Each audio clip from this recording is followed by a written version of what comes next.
Very happy New Year to all of you, and you all are welcome to Pariksha Manthan's online initiative of video classes. I am Archana Pandey, and today here I'll discuss about the Argentina's legislation of abortion.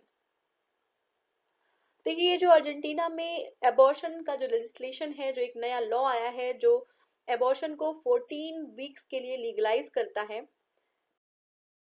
This is a very big and historic movement for all those people who were continuously supporting this law since 1921. वो demand कर रहे थे इस law के लिए 1921. आप सोच सकते हैं कि 90-100 साल का पुराना ये स्ट्रगल था जो आज एक लॉ के फॉर्म में इनके सामने आया है, एक रिजल्ट इनको मिला है. और इसकी वजह से आप देख सकते हैं ये फोटो, इसमें बहुत सारी जो है जो विमेन्स हैं वो रोड पे आई हैं, वो अपनी खुशी जाहिर कर रही हैं, उनकी आंखों से आंसू निकल रहे हैं खुशी की वजह से. तो देखिए ये एक ऐसा इशू था जिसकी वजह से अर्जेंटीना दो ग्रुप में डिवाइड हो गया था. एक ग्रुप ऐसा था जो इस लॉ को सपोर्ट कर रहा था और वहीं पे एक ग्रुप ऐसा था जो इस लॉ के कम्प्लीटली अगेंस्ट था. यहाँ पे हम देखेंगे कि कुछ लोग हैं जिनके हाथ में ग्रीन हैंगर्स हैं. आप इनको देखेंगे कि ये इस तरीके से ग्रीन हैंगर्स को क्यों होल्ड कर रहे हैं. तो एक्चुअली जो ग्रीन कलर था, ये लॉ के सपोर्ट वाले लोग थे जो ग्रीन कलर का सहारा ले रहे थे. इनके फेस पे आप मास्क देख सकते हैं जो ग्रीन कलर के हैं, ये स्कार्फ्स और ये बहुत सारी जो स्टॉल्स थे इनके ग्रीन कलर के कपड़े पहन के आते थे. और एक ऐसा ग्रुप था जो इसके अपोजिशन में था, वो अपोज करने वाले लोग ब्लू कलर का सहारा लेते थे. जब भी कभी मार्च निकालना या कुछ ऐसी चीजें होती थी तो वो ब्लू कलर के ड्रेसेस या स्कार्फ्स पहन के बाहर आते थे.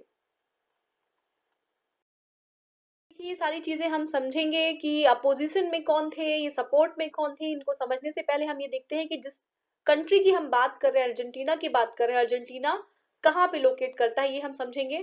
तो देखिए ये अफ्रीकन कंट्री है, साउथ अफ्रीकन कंट्री है और इसकी कैपिटल है ब्यूनस आयर्स. क्या है कैपिटल? Buenos Aires. ठीक है. तो देखिए ये जो लेजिस्लेशन है, ये जो लॉ बन के आया है 14 वीक्स के लिए यहाँ पे लीगलाइज कर दिया गया है टर्मिनेशन को. वो जो लॉ है उसका जो असर है ये सिर्फ अर्जेंटीना पे ही नहीं बल्कि यहाँ की जो जितनी अगल बगल की कंट्रीज हैं, इसकी जो नेबरिंग कंट्रीज हैं उन सभी पे इसका इफेक्ट पड़ने वाला है. तो हम देखेंगे इसकी नेबरिंग कंट्रीज कौन सी हैं, हम समझेंगे इसको. मोस्टली अगर हम देखें तो जो लैटिन अमेरिकन कंट्रीज हैं उनको बहुत ज्यादा इस पे इसका इफेक्ट पड़ेगा इनके ऊपर. और लैटिन अमेरिकन कंट्रीज कौन सी कंट्रीज हैं? जैसे जो साउथ अमेरिका की कंट्रीज के साथ जो मैक्सिको है, जो सेंट्रल अमेरिका है या फिर कैरेबियन आइलैंड है, वो जो कंट्रीज हैं टोटल हम देखेंगे कि 26 कंट्रीज हैं हमारी जो लैटिन अमेरिकन कंट्रीज. जैसे अगर हम नाम नाम लेना चाहें तो जैसे ग्वाटेमाला हो गया, बोलीविया है, जो है क्यूबा है, आपका हैती है, होंडुरास है. ठीक है. ऐसे ही निकारागुआ है, अल सल्वाडोर है. तो ये सारी जो कंट्रीज हैं वो लैटिन अमेरिकन कंट्री है. और इन फ्यूचर हम जो है करंट अफेयर्स में, हम न्यूज़ेस में आने वाले टाइम में हम इसका जो है असर जो है इन कंट्रीज पे देख सकते हैं, क्योंकि ये लोग भी बहुत टाइम से, बहुत लंबे समय से लीगलाइजेशन के लिए डिमांड कर रहे हैं कि जो एबॉर्शन है इसको लीगलाइज कर दिया जाए. ठीक है. तो अगर हम समझे तो देखिए ये एक्चुअली जो एबॉर्शन है इतना ज्यादा एक कंसर्न, एक इतना इशू क्यों बना हुआ है, इसको कंट्रीज लीगलाइज क्यों नहीं करती. तो देखिए इसमें एक ये मुद्दा आता है कि लीगलाइजेशन एक्चुअली क्या होता है कि कुछ कंट्रीज ऐसी हैं, जैसे मान लीजिए कि कुछ आपकी मुस्लिम कंट्रीज हैं या कुछ क्रिश्चियन कंट्रीज हैं जो रिलीजन के नाम पे इसको लीगलाइज नहीं करती हैं. एक्चुअली ये जो है थोड़ा स्ट्रिक्ट कंट्रीज होती हैं, उनके जो रूल्स और रेगुलेशंस होते हैं वो स्ट्रिक्ट होते हैं, धार्मिक आधार पे इसको वो जो है मान्यता नहीं देती हैं. ठीक है. किसको नहीं देती है? एबॉर्शन को या टर्मिनेशन को, प्रेगनेंसी के टर्मिनेशन को वो मान्यता नहीं देती है. ठीक है. तो चलिए आगे हम देखते हैं यहाँ पे. अब एबॉर्शन क्या होता है, व्हाट इज एबॉर्शन. तो देखिए एबॉर्शन प्रेगनेंसी का एंड होना या फिर बच्चे का दुनिया में ना आना, ये है एबॉर्शन. एबॉर्शन दो तरीके से हो सकता है. It is induced, it can be induced and it can be natural also. ठीक है. नेचुरल तरीके से भी हो सकता है और ये इंड्यूस्ड भी हो सकता है, मेडिकल प्रैक्टिशनर की हेल्प से भी जो है टर्मिनेशन किया जा सकता है. हम मेडिकल टर्म में इसको, हम मेडिकल की बोलचाल की भाषा में इसको कहते हैं टर्मिनेशन ऑफ प्रेगनेंसी. प्रेगनेंसी का टर्मिनेट हो जाना. टर्मिनेट मतलब होता है कि प्रेगनेंसी ना हो पाना, यानी कि बच्चा दुनिया में ना आ पाना, उसका आने से पहले ही उसको उसका टर्मिनेशन हो जाना. ठीक है. अब देखिए बहुत ही इजी लैंग्वेज में इसको हम समझेंगे, तो इसके लिए हम थोड़ा सा बेसिक समझ लेते हैं, उसके बाद हम आगे बढ़ेंगे. देखिए जब भी जो है बच्चा, जो दुनिया में कोई बच्चा आता है, अपनी मदर की वूम से बाहर आता है, तो वो एक उसके पीछे का क्या प्रोसेस होता है. इसमें देखिए एक एग होता है जो फर्टिलाइज होता है, और फर्टिलाइज होने के बाद एक जाइगोट बनता है। तो जाइगोट होता है, जाइगोट सिंगल सेल होता है, जाइगोट फर्दर फर्टिलाइज होता है और वो जो है एम्ब्रियो बन जाता है। एम्ब्रियो फीटस बनता है, और वही जो फीटस होता है वो बेबी के फॉर्म में एक बॉडी बन जाता है। ठीक है। तो देखिए एम्ब्रियो जो होता है, एक्चुअली एम्ब्रियो क्या है कि ये early stage of human development है। ठीक है, ह्यूमन जो डेवलपमेंट है उसके ऑर्गन्स एक्चुअली अभी स्टार्ट होते हैं डेवलप होना एम्ब्रियो के केस में। ठीक है। और फीटस हम उसको तब कहते हैं जब वो एम्ब्रियो में 9 वीक्स का 9 वीक्स का जो टाइम है वो पूरा हो चुका होता है, तब एम्ब्रियो फीटस कहलाता है। ठीक है। और 9 वीक्स कब से? 9 वीक्स ऑफ कंसेप्शन। जब मदर कंसीव करती हैं तो 9 वीक्स तक वो जो एम्ब्रियो होता है वो एग सीधे जो है फीटस बन जाता है 9 हफ्ते के बाद। कहीं कहीं आप 11 हफ्ते भी समझ सकते हैं, 11 हफ्ते आप कहीं लिखा समझेंगे तो 11 हफ्ते जो है एल एम पी के केस में हम 11 हफ्ते कहते हैं। एल एम पी क्या होता है? Last menstrual period. तब से अगर हम काउंट करें तो हम 11 हफ्ते लेंगे, अगर हम कंसेप्शन से काउंट करते हैं तो 9 हफ्ते लेंगे हम फीटस के लिए। ठीक है। तो जो मेडिकल या सर्जरी से हम जो है ये जो एम्ब्रियो होता है या फीटस होता है उसको हम रिमूव कर सकते हैं। ठीक है। तो ये चीज हो गई। अब देखिए इशू क्या है, इतना ज्यादा जो ये बर्निंग इशू है, आप कई जगह आपने न्यूज़पेपर्स में सुना होगा, इतने ज्यादा लोग खुशी जाहिर कर रहे हैं और कुछ लोग इसके बहुत अगेंस्ट में है। आखिर में इशू क्या है? तो देखिए अर्जेंटीना जो है वो वर्ल्ड का मोस्ट रिस्ट्रिक्टिव अबॉर्शन लॉज है इनके। ये टर्मिनेशन को बिल्कुल भी सपोर्ट नहीं करते हैं, ये इसके अपोजिशन में रहते हैं। और अब जो है 14 वीक का प्रेगनेंसी जो है, 14 हफ्ते की प्रेगनेंसी को टर्मिनेट करना ये अलाउ कर दिया है इन्होंने, लीगलाइज कर दिया है इसको। ये बहुत बड़ा मूव है। ठीक है। तो इसके जो इम्प्लीकेशन है वो लैटिन अमेरिकन कंट्रीज में जो है बिल्कुल क्लियरली देखा जा सकता है इसको। हमारा है कि अगर हम इंडिया की बात करें, इंडिया को हम अभी डिटेल में डिस्कस करेंगे कि इंडिया में क्या रूल्स एंड जो है लॉज है इसके लिए। लेकिन अब यहाँ पे देखेंगे कि इंडिया में अगर 14 वीक्स को हम एक कंपेयर करने के लिए इसको स्लाइड यहाँ पे डाला गया है कि अर्जेंटीना में 14 वीक्स के लिए प्रेगनेंसी को अलाउ किया गया है टर्मिनेट करना, और इंडिया में ये 24 वीक्स तक के लिए है। ठीक है। तो एमटीपी एक्ट हमारा है, एमटीपी जो बिल है 2020 का, उसके थ्रू जो है एमटीपी एक्ट के थ्रू जो है ये 24 वीक्स तक बढ़ा दिया गया है। पहले ये एमटीपी का जो एक्ट था 1971 का, उसके थ्रू 20 वीक्स का था सिर्फ। हमने 4 हफ्ते जो है हमारी गवर्नमेंट ने 4 हफ्ते को इसको और बढ़ा के 24 वीक्स का कर दिया। इसको हम डिटेल में डिस्कस करेंगे अभी। ठीक है। तो हम कहेंगे why it is a landmark move. ये लैंडमार्क मूव क्यों है? ये लैंडमार्क मूव इसलिए हम इसको कह सकते हैं क्योंकि अर्जेंटीना में इस बिल के पहले जो टर्मिनेशन था वो कंप्लीटली इलीगल था और अनसेफ था।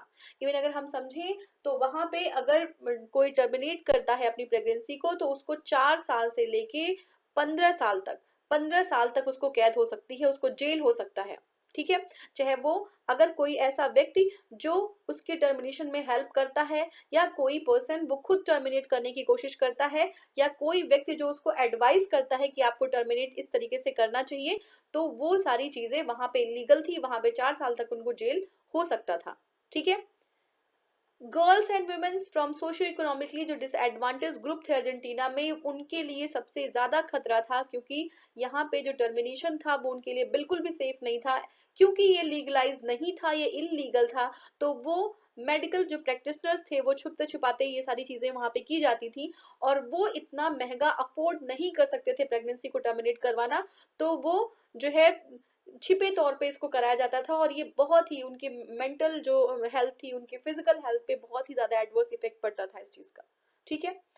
तो ये सारी चीजें थी यहाँ पे।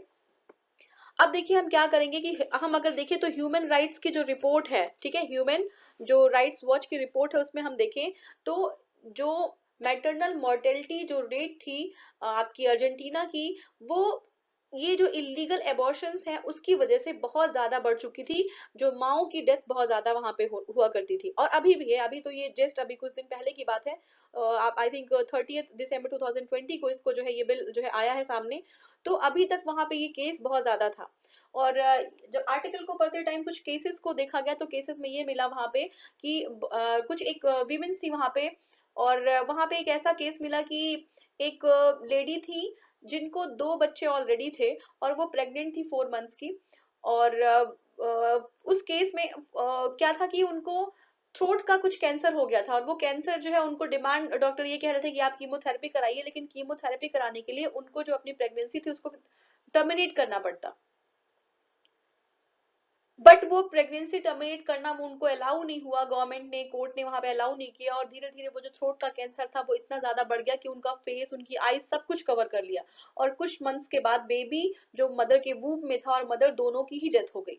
तो ऐसे जो है केसेस देखे जाते हैं। यहाँ पे ये बताया गया था कि कुछ ऐसे जो है केसेस है जिसकी वजह से, जैसे मान लीजिए कि मदर की हेल्थ, और अगर रेप कोई की वजह से अगर कोई प्रेगनेंसी होती है, तो उस केस में जो है इनको टर्मिनेट करने की आजादी मिलती है। लेकिन फिर भी कुछ केसेस ऐसे देखने को मिले, कुछ जो है केस स्टडीज देखने को मिले जिसमें ये भी इस तरीके की परमिशन कंट्री नहीं दे रही थी।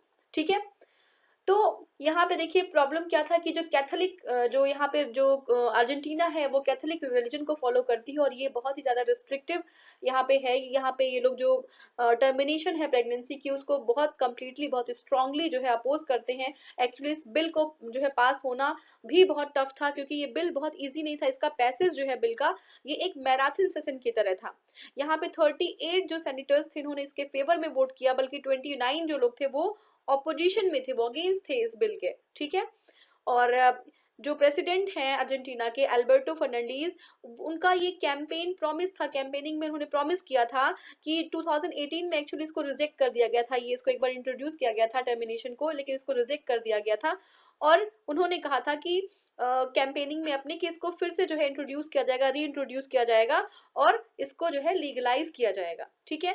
तो ये कहते हैं कि वो कैथोलिक हैं, आई एम ए कैथोलिक, लेकिन उनको इसको जो है लेजिस्लेट करना पड़ेगा, क्योंकि लोगों के हेल्थ का सवाल है, लोगों के हेल्थ के हित की बात है, इसलिए हमें इसको जो है परमिट करना पड़ेगा, लीगलाइज करना पड़ेगा। ठीक है। ये कौन कहता है? ये एल्बर्टो फर्नांडीज कहते हैं, जो प्रेसिडेंट है अर्जेंटीना के। ठीक है। तो ये केस है कि why is the new abortion law of Argentina considered historic. क्यों इसको हिस्टोरिक समझते हैं? क्योंकि इसके पहले जो है, जो अर्जेंटीना में इसके पहले ये जो एबॉर्शन था या टर्मिनेशन था, इट वाज इलीगल। ठीक है। और इसकी वजह से एक ही दो केसेस थे वहां पे जिस जब हम जो है वो लोग परमिशन कर सकते थे, परमिट कर सकते थे। पहला क्या था? रेप जो विक्टिम्स थी, जो रेप सर्वाइवर्स थी उनके केस में, और दूसरा है women's health was at risk. दो केसेस थे। बट मैंने अभी आपको जस्ट बताया कि एक केस ऐसा भी देखने को मिला, ऐसे बहुत सारे केसेस थे, मैं आपको एक केस उसमें से उठा के बता रही हूँ, जिसमें जो है मदर की हेल्थ बिल्कुल रिस्क पे थी, उनको कैंसर था, फिर भी उनको परमिट नहीं किया जाता है कि वो अपनी प्रेगनेंसी को टर्मिनेट करके कीमो के लिए आगे जो है प्रोसीड कर पाए। ठीक है। The activist of Argentina has been campaigning for a new law to overturn this rule since 1921। आप सोचिए कि कितना पुराना डिमांड है, ये 1921 से डिमांड किया जा रहा है कि इस पुराने जो है नियम को, इसको जो है बंद किया जाए और एक नया लेजिस्लेशन लाया जाए, जिससे जो आपका एबॉर्शन है या जो टर्मिनेशन है प्रेगनेंसी का, उसको जो है लीगल बनाया जा सके। ठीक है। तो ये बिल का फायदा क्या होगा? फायदा ये होगा कि जो विमेन है उनको अपनी बॉडी पे, उनके रिप्रोडक्टिव राइट्स पे उनको जो है काफी ज्यादा ऑटोनॉमी मिल जाएगी, उनको अधिकार मिल जाएगा, और इसकी वजह से जो उनका हेल्थ है वो काफी बेटर हो पाएगा, हेल्थ केयर की फैसिलिटीज वो अवेल कर पाएंगी, जो विमेन्स है, यंग मदर्स हैं। ठीक है। Next, what impact will this have in the Latin America. अभी हमने जस्ट डिस्कस किया कि लैटिन अमेरिका में इसका क्या इम्पैक्ट हो सकता है। अभी देखिए कुछ कंट्रीज हैं लैटिन अमेरिका में, तो ये जो पैसेज ऑफ द बिल है, जो पास हुआ है, जो लॉ जो है आया है सामने, उसका बहुत ज्यादा इम्पैक्ट पड़ेगा लैटिन अमेरिकन कंट्रीज में। जैसे कुछ कंट्रीज जैसे निकारागुआ है, अल सल्वाडोर है, और डोमिनिकन रिपब्लिक है, यहाँ पे जो है अभी प्रेजेंटली अबॉर्शन इलीगल है। ठीक है। यहाँ पे भी छोटे छोटे डिमांड्स हमने कभी देखा सामने आए यहाँ पे, लेकिन अब जब अर्जेंटीना में इसको लीगलाइज कर दिया गया है तो यहाँ के डिमांड और तेज हो जाएगी। हम जो है आने वाले दिनों में हम देखेंगे कि यहाँ पे लोग डिमांड करते हुए नजर आएंगे। हो सकता है कि यहाँ पे गवर्नमेंट आगे जो है इसके सपोर्ट में आगे आए। ठीक है।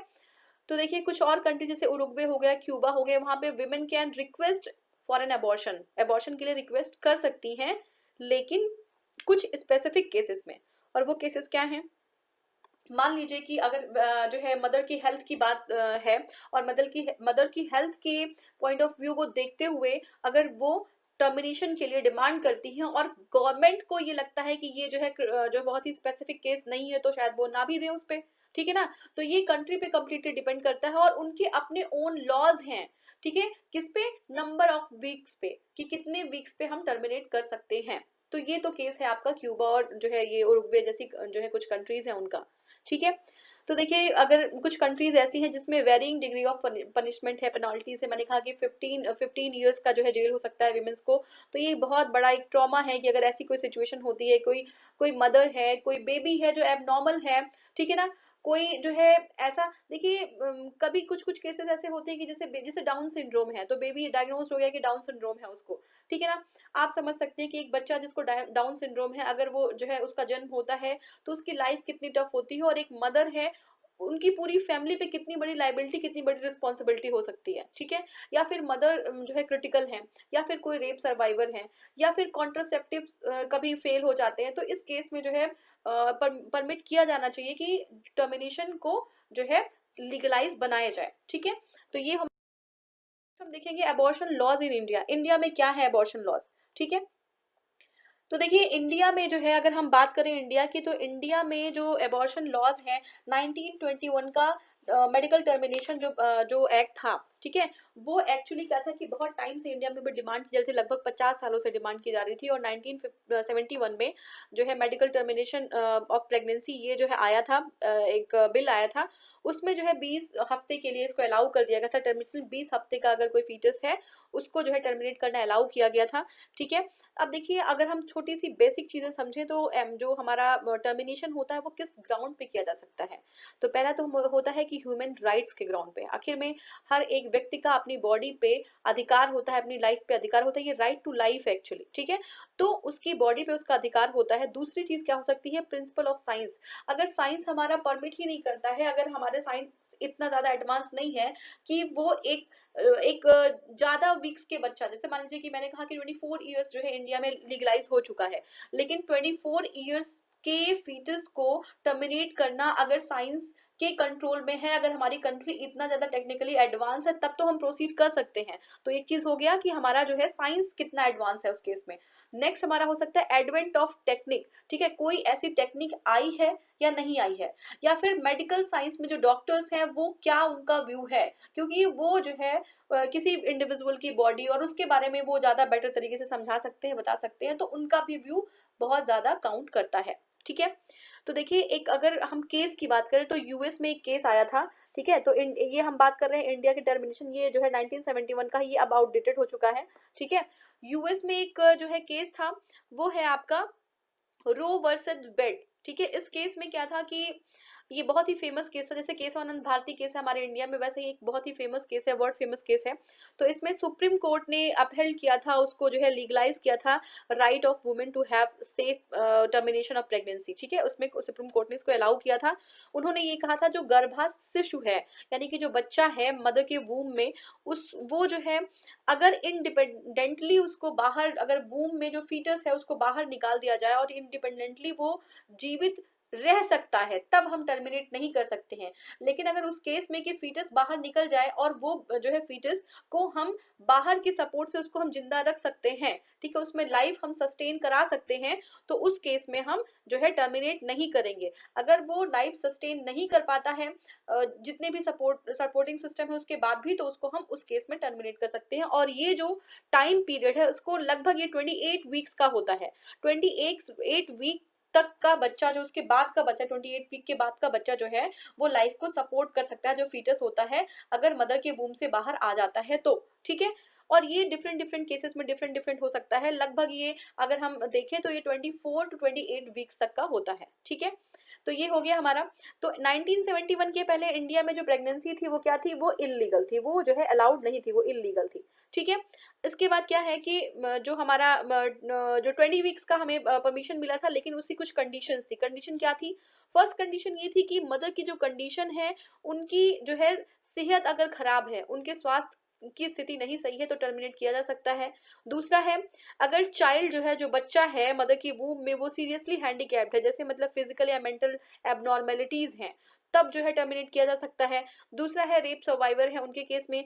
तो हमारा नेक्स्ट हो सकता है फेलियर ऑफ कॉन्ट्रासेप्टिव, जो कॉन्ट्रासेप्टिव हैं जैसे मैरिड वुमेन्स हैं, तो उनके केस में इसको जो है क्या कर सकते हैं, इसको हम लीगलाइज कर सकते हैं, परमिट कर सकते हैं। बट ये डिमांड की जा रही थी कि लीगलाइज वुमेन, जो मैरिड वुमेन है, उनके साथ साथ जो जो गर्ल्स हैं और इनको भी ये राइट दिए जाने चाहिए, ठीक है। तो ये हमारे कुछ केसेस हो गए।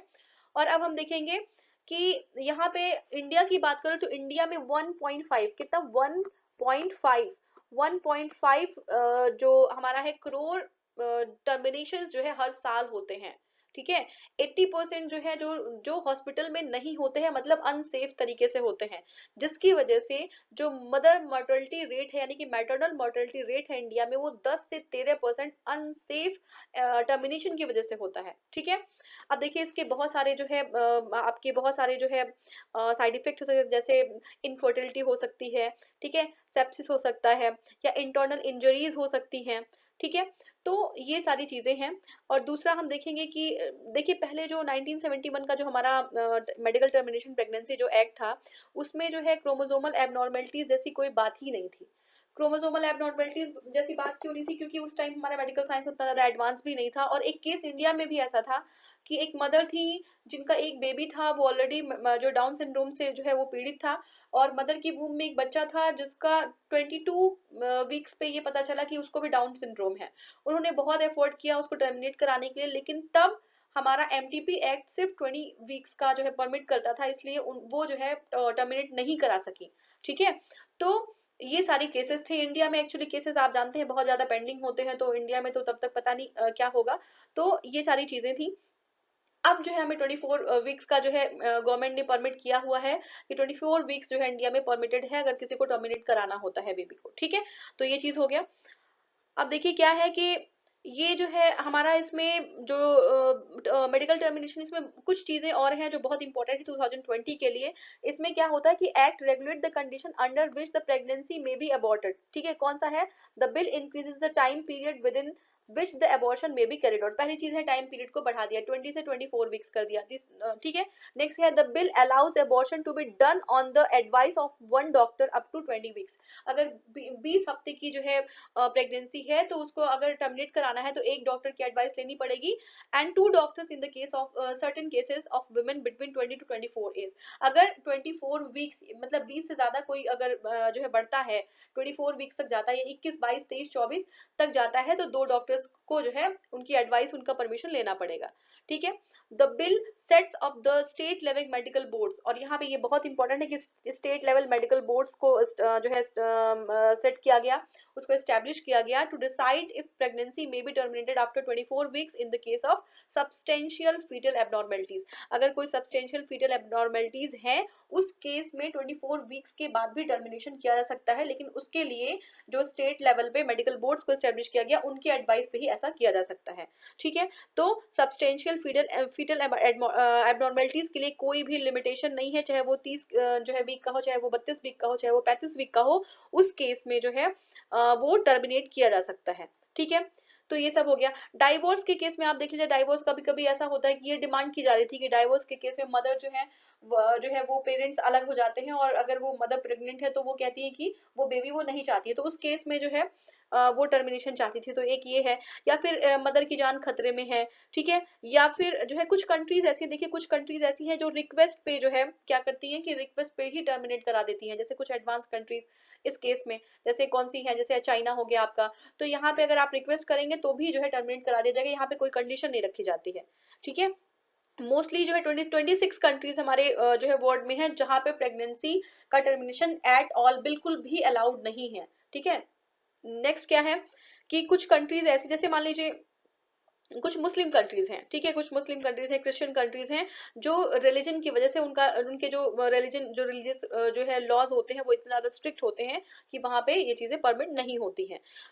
40 कंट्रीज ऐसी हैं जो अगर अगर लाइफ थ्रेट हो कोई मदर को या बेबी को, इस तरीके का कुछ होगी, मतलब बहुत ज्यादा एबनॉर्मल केस है, तो उस केस में जो है टर्मिनेशन कराया जा सकता है। ठीक है, और कुछ बहुत लिमिटेड कंट्रीज ऐसी हैं जो विदाउट एनी कंडीशन सिर्फ रिक्वेस्ट पे ही जो है टर्मिनेट करा सकते हैं। हमारे इंडिया में आपको पता है कि ये 24 वीक्स के लिए है। ठीक है, तो thank you so much for watching. ये सारी जो है अभी हमने ये पूरा जो आर्टिकल को कंप्लीट किया है। उम्मीद है कि आपको समझ में आया होगा। Thank you so much, thank you.